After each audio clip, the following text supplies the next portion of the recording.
Hello students, in this audio presentation, I will discuss the drama Mother's Day that I already started with you all. So let me continue. We find another new character, and that character is the son of Mrs. Pearson, that is Doris Pearson, and the conversation that is going on between Doris Pearson and Mrs. Fitzgerald. And Mrs. Fitzgerald means, as you know, by this time it is Mrs. Pearson.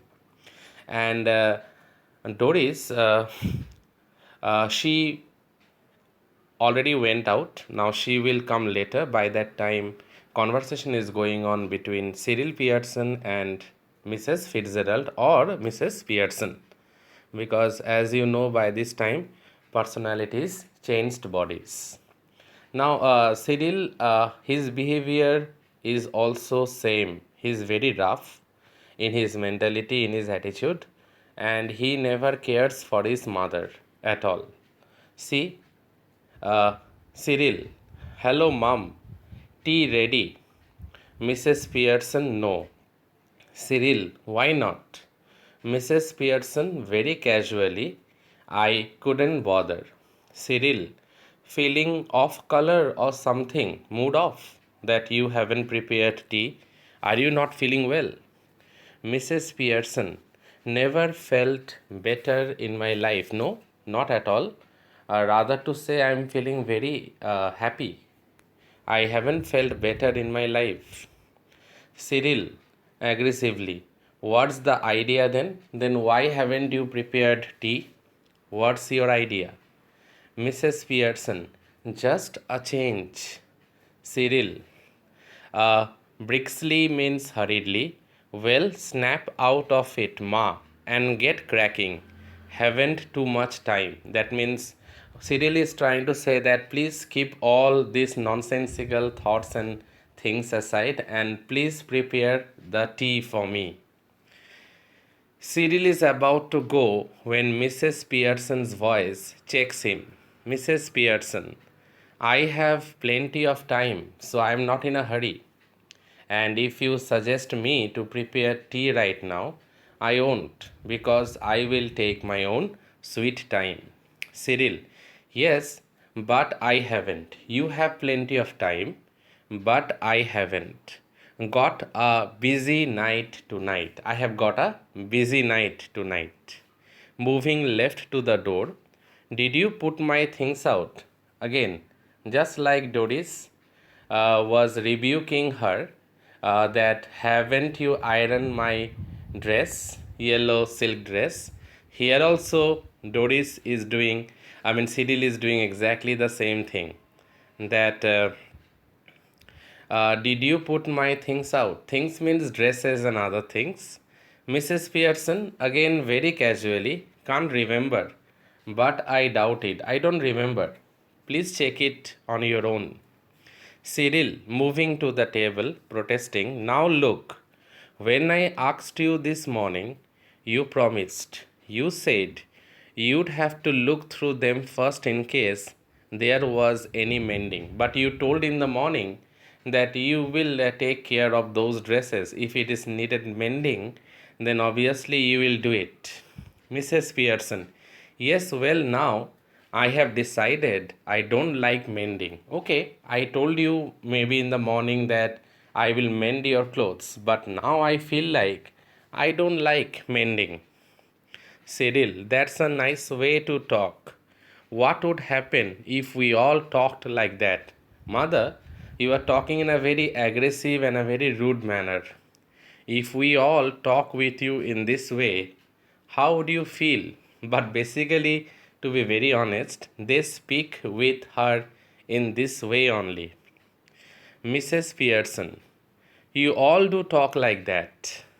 If there's something at home you don't want to do, you don't do it. If it's something at your work, you get the union to bar it. Now, all that's happened is that I have joined the movement. Now, Mrs. Pearson, that we actually know it is Mrs. Fitzgerald, what she tried to say to Cyril Pearson is that whenever there is a dispute at work outside, Obviously, the union is there. The union takes care of it. Sometimes the union protest against it. Now, here in the house, it seems that I have already started that particular protest, and I have also joined the movement. If I dislike anything, it is high time for me to protest against it. Now, Cyril never ever expected her docile, dumb, and simple mother will behave in this way. So, look at the dialogue of Cyril. I don't get this, Mom. What's going on? Are you okay? What's going on? I don't get it. Mrs. Pearson. Laconic and sinister. Changes. There is some changes, and yes, I have changed. Now again, Doris enters, and we know that she was humiliated. Her boyfriend was being severely criticized. So when she is entering again, we find her red eyed, as you will find here also, because she cried a lot. And we know the reason why she cried a lot. So see this line, Doris enters left. She is in the process of dressing and is now wearing a wrap. She looks pale and red eyed. Okay, pale means whitish in color, red eyed because she cried a lot. Mrs. Pearson, you look terrible. Terrible means horrible. I wouldn't wear that face even for Charles Spence. I won't wear that face even for Charles Spence. Your boyfriend is good for nothing. But if I would have gone on a date, or if I would have prepared to go on a date with Charles Spence, I would have dressed a bit properly, not like this. Doris, moving above the table angrily. Oh, shut up about Charles Spence. And anyhow, I am not ready yet. Just dressing. I am not ready yet. I am just dressing. And if I do look terrible, it's your fault. And if I look terrible, if I look horrible, then it is your fault, not mine. You made me cry. Okay, you are the reason for this because you made me cry. Cyril, why? What did she do? Doris, never you mind. Okay, leave it. You don't have to. Uh, you don't have to go inside it. Mrs. Pearson, rising and preparing to move to the kitchen. Have we any stout left? I can't remember. Stout means you can say wine. Cyril, bottle or two, I think. But you don't want stout now. Do you want to drink right now? Mrs. Pearson, moving left slowly. Yes, I do. Cyril, what for? Mrs. Pearson, turning at the door. To drink, you clot. Clot means dump headed. Obviously, I want to drink. That is the reason for it. Obviously, to drink. Mrs. Pearson exits right. Instantly, Cyril and Doris are in a huddle. Close together at left center, rapidly whispering. They are in a huddle because they are totally shocked by seeing their mother's attitude. Previously, she was very docile, very innocent. All of a sudden, she is behaving in such a stubborn manner. She is behaving in such an aggressive manner. She is smoking. She is about to drink stout. So, they never expected to see their docile, innocent, simpleton mother to behave in this manner. So they have huddled up and they are whispering now. They are saying something in a very soft manner. And now we will find a close conversation is going on between the daughter and the son of Mrs. Pearson, that is Doris and Cyril. So, dear students, let us continue. Doris, has she been like that with you too? Cyril, yes. No tea ready. Couldn't care less. Yes, no tea ready. I was so much struck and I was so much shocked that she is behaving so rudely from the very beginning only today. Now, why so? We don't know. Actually, we don't know means the children, they don't know, but we, the readers, we know. Doris, well, I am glad it's both of us.